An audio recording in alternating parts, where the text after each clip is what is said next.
실패 없이 얻는 것은 없었습니다. 처음에 굉장히 고전을 너무 많이 했어요. 하지만 실패의 경험은 언제나 약이 되었죠. 다시 시작이다라는 게 너무 강했죠. 그리고 이제 그는 젊은 CEO의 새로운 이상을 꿈꾸고 있습니다. 사전 오기를 두려워하지 않는 이정욱 대표의 이야기, 지금 시작합니다. 안녕하십니까, 정환진입니다. 여러분도 한 번쯤은 골목대장을 해보셨죠? 어린 시절 호방하고 호탕한 성격을 가진 여러분들도 한 번쯤은 골목대장을 해보셨을 겁니다. 오늘 소개해드릴 이정욱 대표도요, 어린 시절 대담하고요, 적극적인 아이였습니다. 그 덕분에 골목대장 노릇도 곧잘 했다고 합니다. 성장을 해서는요, 호프집을 해보기도 하고요, 또 소주방을 해보기도 하고요. 지금은요, 이자카야라는 청담 이상을 운영하고 있습니다. 물론 프랜차이즈를 운영해서요, 연매출 70억 원에 달할 정도로 큰 회사의 CEO가 됐습니다.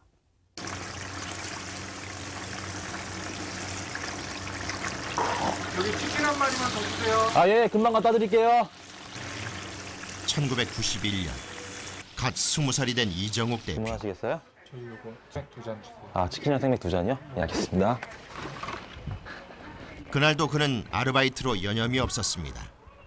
대학 1학년생의 파릇한 캠퍼스 생활을 뒤로한 채 생활 전선에 뛰어들어 땀을 흘렸죠. 예, 안녕하세요. 예.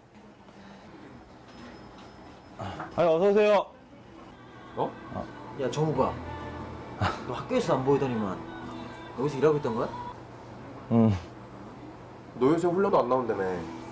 운동은 뭐 아예 그만둔 거냐?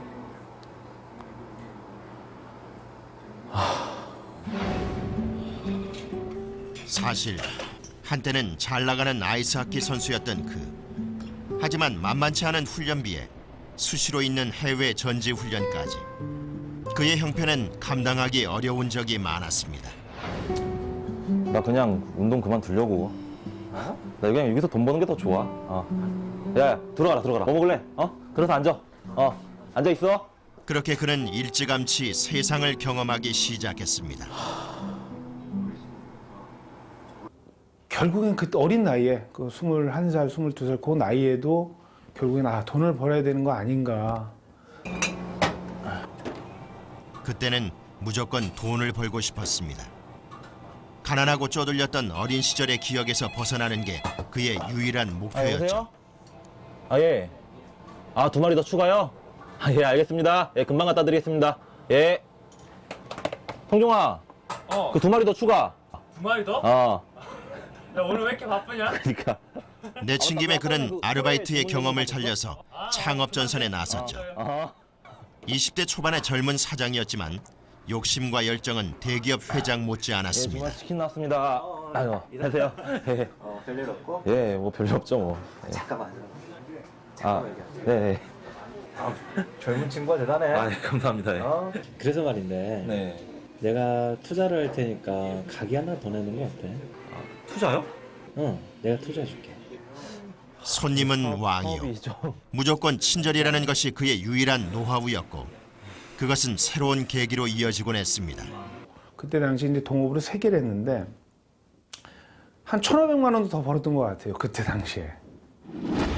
그런데 너무 빨리 성공한 것 같습니다. 너무 빨리 성공하니까 다람쥐 쳇바퀴 돌듯이 가게 출근하고 손님들 만나고 저녁 늦게 퇴근하고 이 하는 반복되는 일상이 싫은 거예요. 아직 젊잖아요. 그러니까 속에는 용트림이 계속 나오는 거예요. 꿈틀꿈틀 말입니다. 새로운 도전을 해보고 싶은 거죠. 그때 또 마침 서울 전역이 전부 조개구이집으로 성황을 이루었던 거예요. 저거다. 내가 저곳에 다시 한번 도전을 해봐야 되겠다. 그러면서 대학 내에 있던 한 곳을 처분한 다음에요. 거기에다가 조개구이집을 개업을 합니다. 순식간에 그는 서너 개의 매장을 운영할 만큼 성공한 젊은 사장님이 되어 있었습니다. 대표님, 왜? 조개구이집 대금 좀 지급해달래요. 뭐라고? 조개구이집 대금 좀 지급해달라고 전화 왔는데요. 내가 이따가 그 은행 가서 금방 처리해준다고 좀 말해줘. 네, 알겠습니다.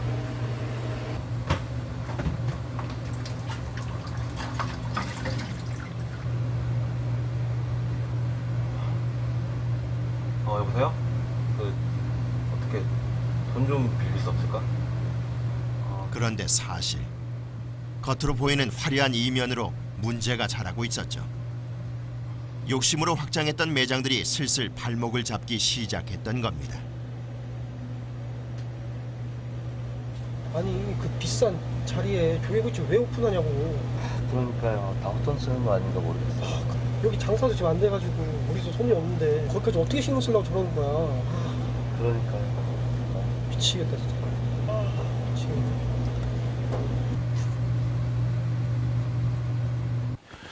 그래서 야 이게 6개월 정도 됐을 때는 막 도망가고 싶은 게 있었는데 한 10달, 한 10개월 정도 지나니까 자포자기가 되더라고요. 그냥 아유 모르겠다 그냥 되든지 말든지 이렇게 해서 근데 자꾸 속으로는 내부로는 자꾸 굼고 그러다가 이제 그게 한 1년 한 2, 3개월 지나니까 이제 뭐 이렇게 구제할 수 있는 그래서 이제 그때는 결국에는 다 정리를 했죠. 한 1년 한 2, 3개월 됐을 때는. 가게 사정이 안 좋아져서 문을 닫아야 될 것 같아요.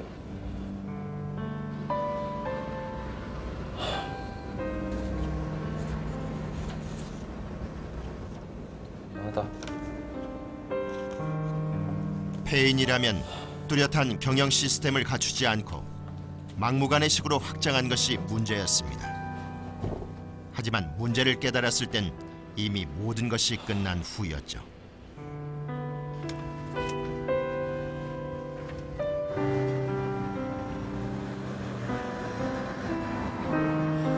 빠른 성공은 오만과 헛된 욕심을 불렀고 그를 바닥으로 떨어뜨리기까지는 그리 오래 걸리지 않았습니다.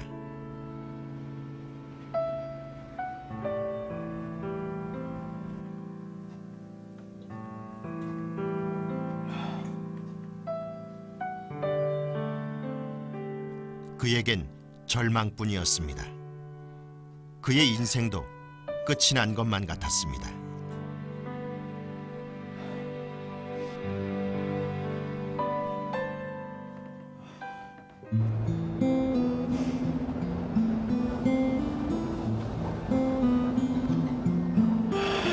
한때는 세상을 다 가진 것 같았던 그였지만 이제는 담배 한 개 피도 살 돈이 없는 궁색한 그였죠.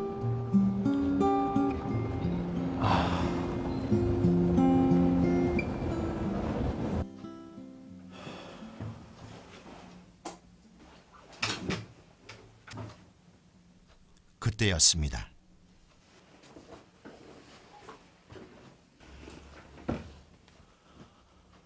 힘들어하는 아들을 위해 어머니가 놓아두고 간 담배 한 보루와 용돈 몇만 원. 그보다 더 아팠을 어머니의 마음이 고스란히 전해져 왔죠.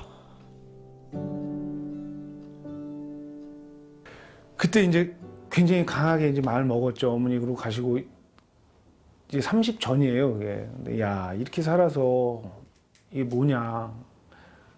굉장히 많이 후회스럽고 하여튼 정신이 퍼떡 들었습니다. 그때. 그러면서 일어납니다.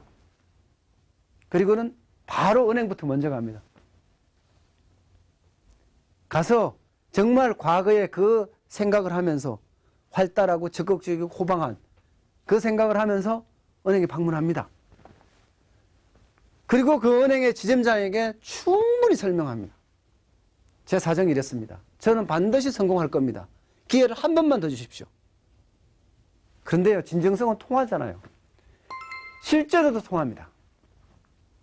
그 은행 지점장은 이정욱 대표에게 기회를 줍니다. 그리고 이정욱 대표는 그날로 인력사무소를 방문을 해서 닥치는 대로 일하는 거예요.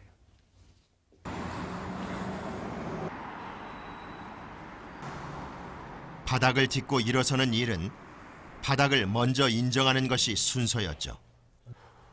바닥을 인정하고 나니 그가 할 일이 무엇인지 알 수 있었습니다. 그는 아직 젊었고 그렇게 다시 땀을 흘리기 시작했습니다.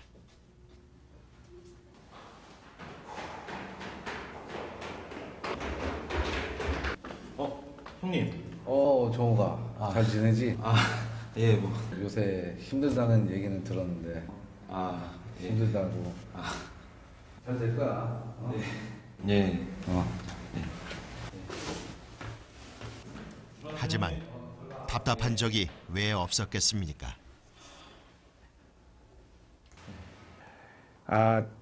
참 창피했었어요. 좀 치욕스러웠고. 예, 안녕히 계세요. 그래도 그는 마음을 굳게 먹고 뛰었습니다. 수천만 원의 빚이 있었고 그는 그 빚을 갚기 위해 단돈 10,000원의 수입이라도 생기면 은행으로 달려가 열심히 빚을 갚아나갔죠.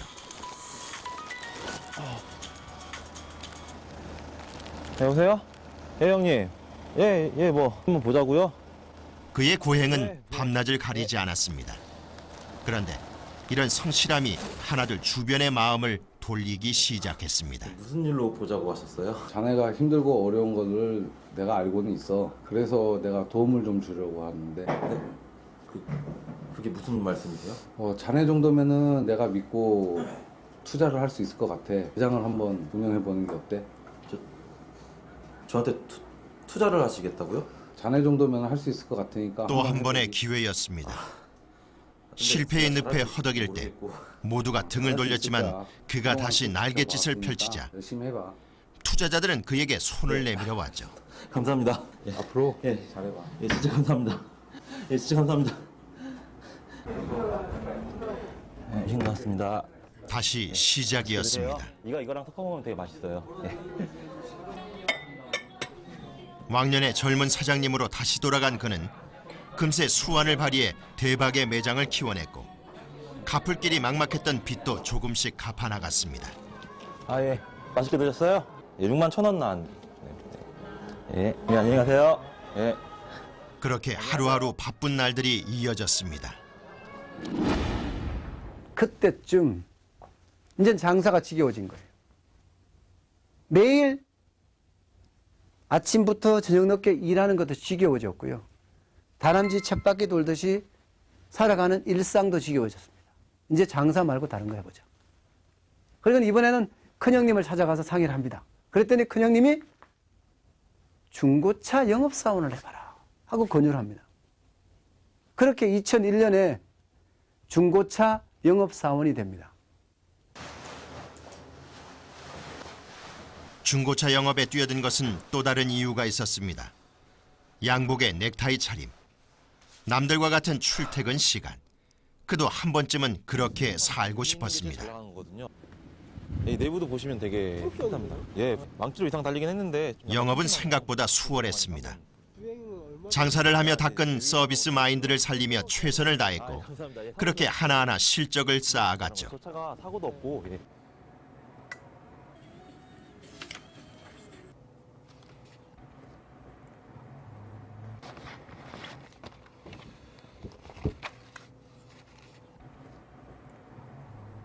그런데 문득문득 찾아오는 답답함이 있었으니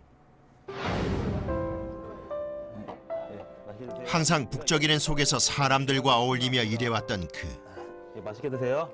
예, 또 필요한 거 있으면 말씀해 주세요.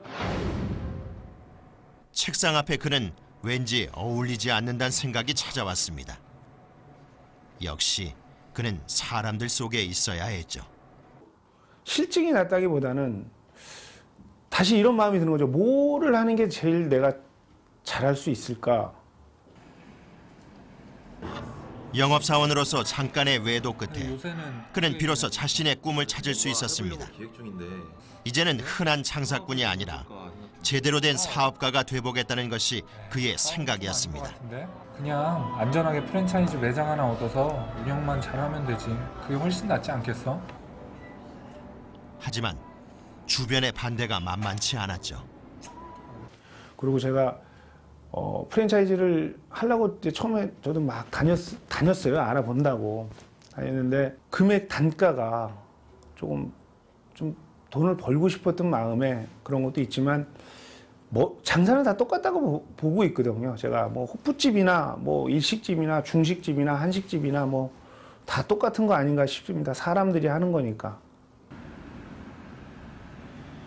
이쪽으로 이쪽 지역이 그는 그간의 모든 노하우를 집대성한 외식 프랜차이즈를 꿈꾸기 시작했습니다.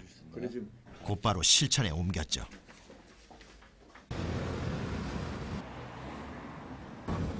직접 발품을 팔아 목 좋은 곳을 찾아 나서고 시장 조사에 나섰습니다.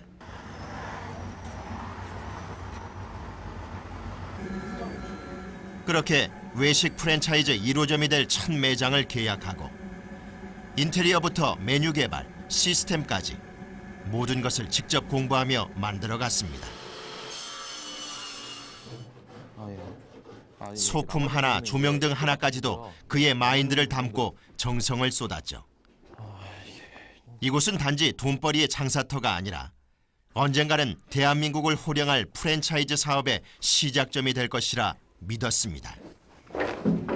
빚을 이제 얼마를 또 내서 설해마을에 이제 차리게 됐는데 거기서 이제 제가 너무 힘들었습니다.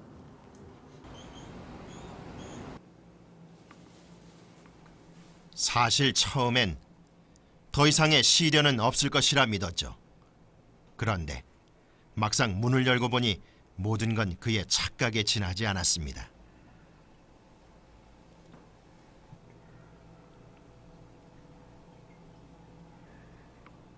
찾아오는 손님은 없었고 공을 치는 날들이 계속됐습니다.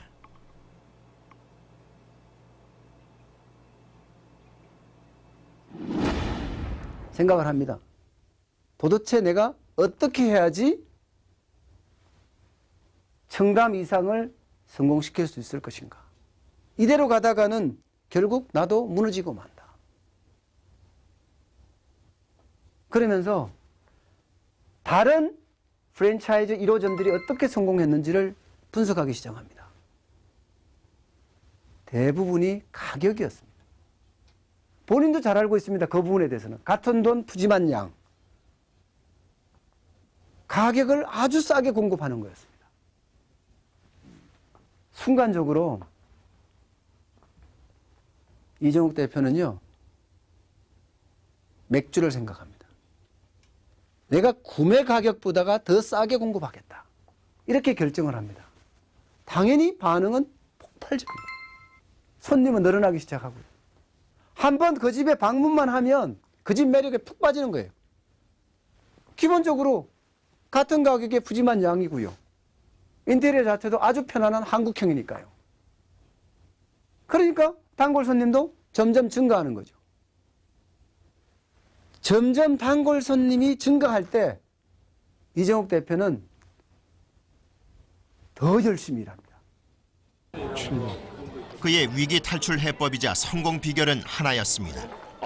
장사 수완은 기본, 무조건 초심을 지켜서 일한다는 것이었죠. 그는 직원들과 차이 없이 매장 일에 나섰습니다. 좀 많이 부담스럽게 했었어요. 그래서 대표님 직접 주방에도 이제 사람이 없어가지고 직접 주방에 들어가셔서 설거지도 하시고 막 주방에 좀 한가하고 여유 있으면 다시 홀에 나오셔가지고 신발 정리도 하시고. 그런 그의 활약은 매장에 활력을 불어넣었습니다. 직원과 대표라는 구분 없이 모두가 대표라는 주인의식을 심어주었죠. 그의 솔선수범은 그대로 직원들에게 전해졌고 손님들에게도 전해지며 이곳은 점점 대박 매장으로 변해갔습니다. 너무 잘 됐어요. 정말. 그러니까 제가 대학로에서 할 땐 제일 잘 됐을 때 그 느낌인 거예요. 야, 이게 이렇게 어떻게 물밀듯이 손님이 오나. 네가 지금 한 대로 그냥 배운 대로 더 잘하려고 하지도 말고 직원들, 동생들 잘 토닥여주고 사람이 제일 중요하니까 너희 식구들이 장사하는 거니까. 한 매장이 궤도에 오를 때마다 그는 직원들을 점장으로 하는 직영점을 늘려갔습니다. 종업원에서 점장으로, 자신의 사업으로 성장해가는 직원들의 모습은 다시 그에게 선순환의 자극으로 돌아왔고 프랜차이즈 사업의 기반으로 이어졌습니다. 꼬치를 꽂을 때도 그렇게 직영점이 늘면서 그 역시 사업가로서 노하우를 쌓아갔고 하나하나 프랜차이즈 시스템을 갖춰 나갔습니다. 언제까지 그렇게 해주시려고? 1호점은 지금 더 메뉴 개발에서 매장 운영 매뉴얼까지 그가 발로 뛰며 쌓아온 소중한 사업 정보는 그대로 가맹점에게 전수될 이곳만의 전략이 됐죠. 옛날에는 불러도 그렇게 짜증 안 했고요. 참기름을 너무 많이 넣으면 느끼할 수 있어. 꼬치 요새 뭐 개발하고 있는 거 안주료로 생각. 어떤 가지? 그는 여전히 매장의 시작과 끝을 함께하며 초심을 지켜갑니다. 메뉴 개발과 새로운 서비스 개발도 그의 몫입니다. 느끼한 게 아니고 이거는 소스가 느끼한 것 같아. 하지만 여기 이게 이거 왜 끊은 거예요? 여기까지 가져가겠다. 요 모서리. 현장을 뛰며 직접 보여주고 실천하는 그의 리더십은 어느새 이곳의 문화가 됐죠. 그가 꿈꾸던 가맹 사업은 지난 연말 출발과 함께 10여 곳의 매장으로 확대됐습니다. 단돈 몇천 원이 아쉬웠던 그는 이제 매출 70억대를 올리는 CEO가 되었죠. 그리고 이제 그는 다음을 준비하고 있습니다. 한 가지 일을 끈기를 갖고 계속하면 그게 이제 돈이 된다. 그 말이 정말 맞았던 것 같고 여태까지 제가 진짜 결국에 지금이야 지금 제가 성장해 나가고 있는 지금 그런 단계지만 돌이켜 생각해 보면 제가 돈을 쫓았던 게 좀 있지 않았나.